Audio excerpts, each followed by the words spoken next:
أعوذ بالله من الشيطان الرجيم.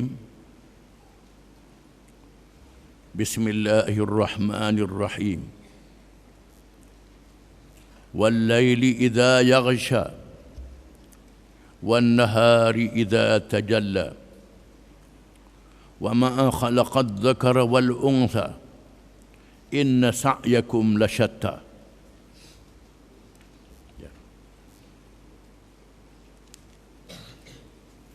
Firman Allah, dengan nama Allah yang Maha Pemurah lagi Maha Mengasihani. Demi malam apabila ia menyelubungi segala-galanya dengan gelap gelitanya, dan siang apabila ia lahir terang benderang. Demi yang menciptakan makhluk-makhluknya lelaki dan perempuan, begitu juga jantan dan betina. Sesungguhnya amal usaha kamu adalah berbagai-bagai keadaannya.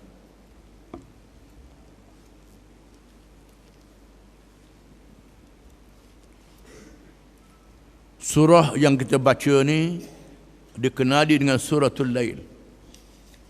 Al-Lail dengan makna malam. Kerana Allah memulakan surah ini dengan dua laili demi waktu malam. Allah Ta'ala boleh bersumpah dengan makhluk-makhluknya, menandakan makhluk-makhluk itu menjadi dalil yang besar kepada ketuhanan Allah Subhanahu wa Ta'ala. Adapun kita tidak boleh bersumpah dengan makhluk. Kalau bersumpah dengan makhluk jadi syirik, tak boleh. Kita hamba mesti bersumpah dengan wallahi wa billahi wa tallahi, dengan demi Allah, barulah sumpah tu jadi sah. Maka sumpah dengan akad tangan, saya mengaku saya bersumpah di mahkamah tu mengikut hukum Islam, tak sah sumpah itu. Mengikut undang-undang manusia saja. Mengikut syariat Islam, sumpah mestilah dengan wallahi wa billahi wa tallahi, dengan demi Allah. Adapun Allah boleh bersumpah dengan makhluk-makhluknya. Surah ini dimulakan dengan bersumpah demi malam. Wal-laili. Surah ini termasuk dalam surah Makkiyah. Surah yang diturunkan di Makkatul Mukarramah ketika menguatkan akidah, menguatkan iman, kerana menghadapi musuh-musuh Islam yang menentang Islam. Perlunya orang-orang Islam yang pertama itu menguatkan iman mereka. Allah Ta'ala menyatakan di dalam surah ini bagi mengukuhkan perjuangan dalam menghadapi kehidupan ini yang berakhir dengan nikmat syurga ataupun azab neraka, untuk menambahkan keimanan para sahabat radhiyallahu anhum yang menghadapi ujian di Makkatul Mukarramah. Dan kita juga disuruh mengambil pengajaran daripada generasi awal Islam, golongan awal Islam, puak yang awal masuk Islam, ketika Islam dalam keadaan dikepung seluruh pelosok dunia. Bukan saja dikepung oleh penduduk Mekah yang kafir, jahiliah, yang paling jahat, sehingga sanggup kambuh anak perempuan hidup-hidup, termasuklah dikepung oleh kuasa-kuasa besar dunia.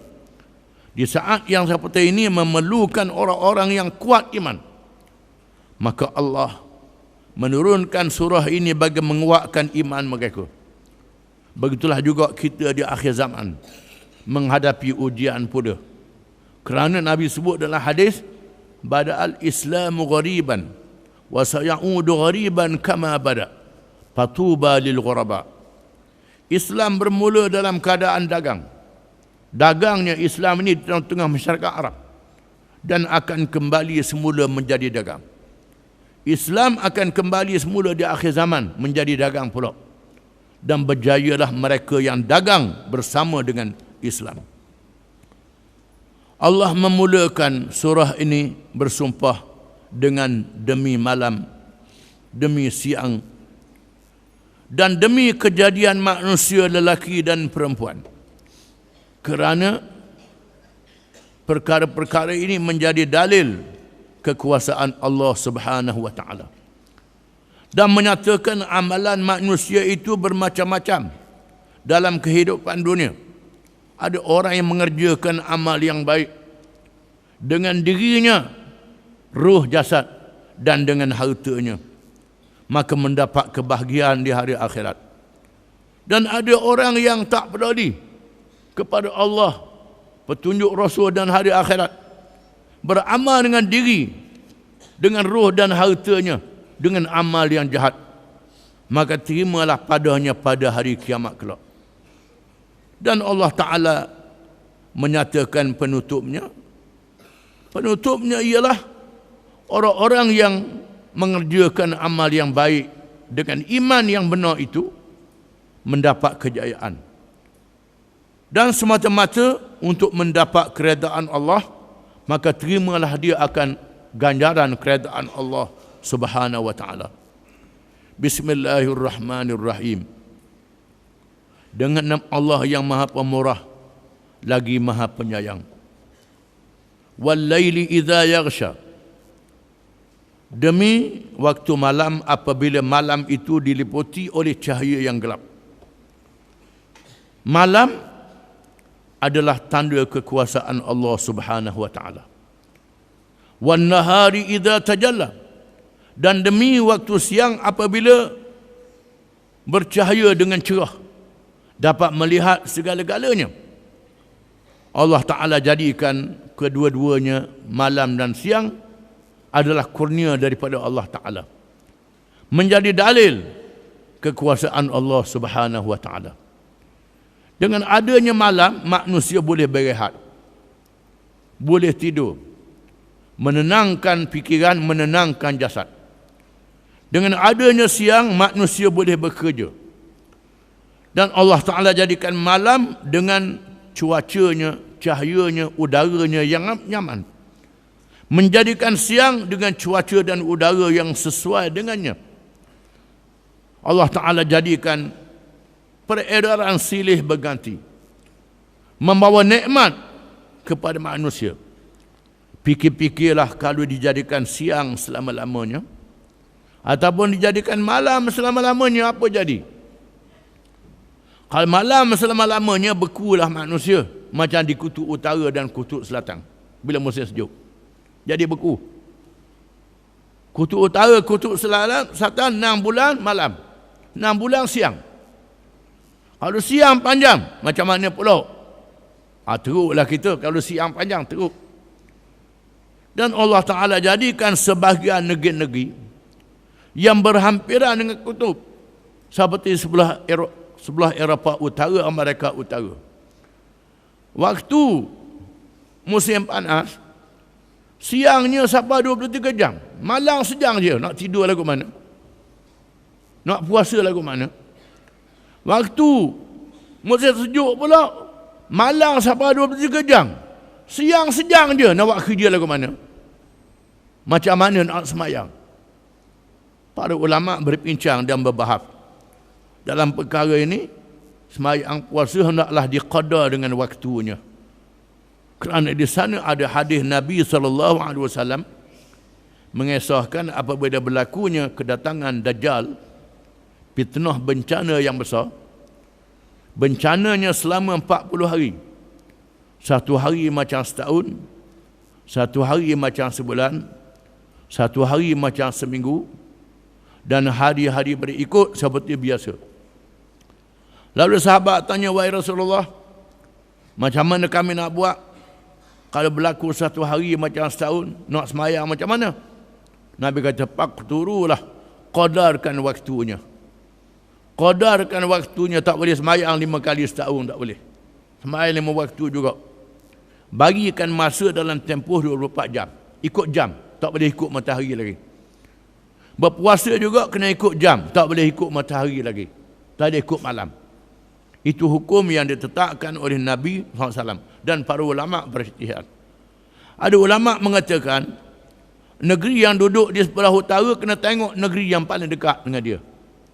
Negeri selatan yang paling dekat, itu ukuran waktu dan ukuran waktu semayang dan waktu puasanya. Tengok negeri yang paling dekat, itu cara yang betul. Ada pula jenis toklo. Ada orang Islam daripada India, duduk di Jepun, semayang, puasa ikut India, dia kata. Ada orang Islam di Indonesia, duduk di Pulau Hindia Barat, kiblat ada alat air jatuh. Padahal mengikut kaedah dunia, kena ada alat air naik, kiblat sudah berubah. Dia kata, tak, orang tua-tua dia zaman dulu semayang tak air jatuh. Ini mazhab toklo, mazhab Dauti. Tak faham peredaran dunia yang kita kena faham. Tapi ada jenis orang kita ni, dia ikut orang tua. Tak dari kepada hukum syarak ni, pakai hukum akal. Jadi penuaran habis. Di sana ada hukum-hukum yang dinyatakan oleh para ulama. Kena rujuk para ulama, jangan buat sendiri-sendiri. Dan hari ini, akhir-akhir ini Allah Ta'ala telah menunjukkan perubahan cuaca dunia. Dengan sebab manusia merosakkan dunia, ujian nuklear, letupan yang kuat, menyebabkan bumi menjadi getah. Berlakunya gempa bumi sana, gempa bumi sini. Berlakunya taupan ribut sana, ribut sini. Menyebabkan pusingan dunia sudah jadi tak betul. Kawasan kutub menjadi cair. Kawasan yang tak kutub jadi kutub, menjadi beku. Banyak sahaja itu berlakunya kemanasan. Dalam berita dunia melaporkan sampai ratus-ratus orang mati kerana panah tak tahan. Panah sangat tak tahan, sampai mati orang. Ini berlaku dalam berita-berita dalam sehari dua ini. Menunjukkan peredaran dunia sudah berlaku.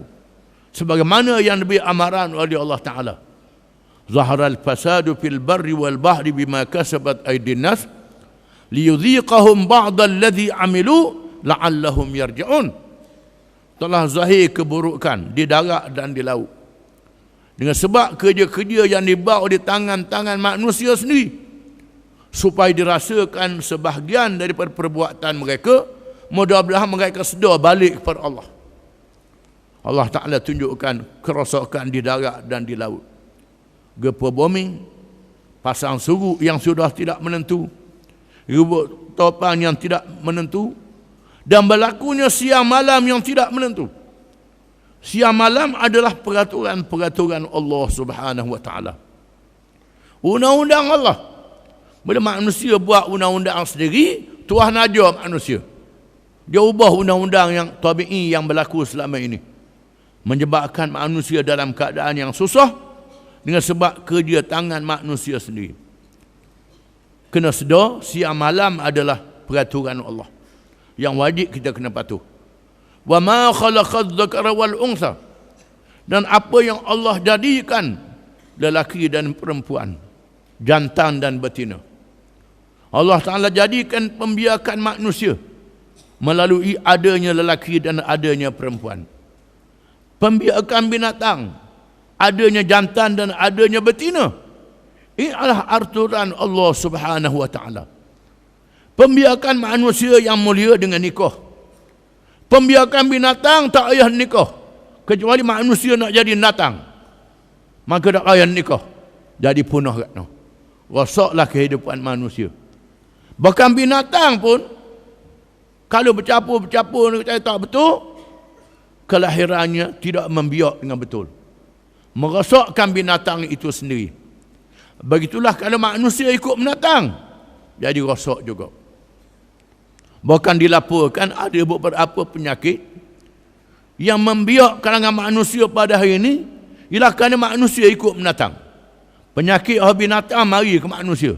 Penyakit AIDS, penyakit macam-macam jenis, penyakit Ebola, macam-macam penyakit. Dikatakan asalnya daripada binatang, mari ke manusia, dan manusia ikut binatang. Tuhan balik dekat begitu.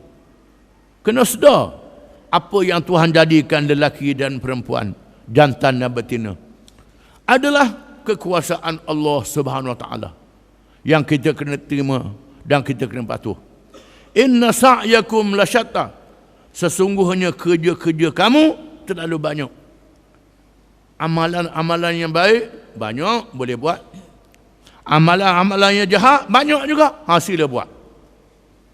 Kalau buat baik, terimalah kebaikannya, Kalau buat jahat, terimalah keburukan daripada kejahatan itu. Ini adalah amaran Allah yang sangat keras yang kita kena faham. Wallahu a'lam.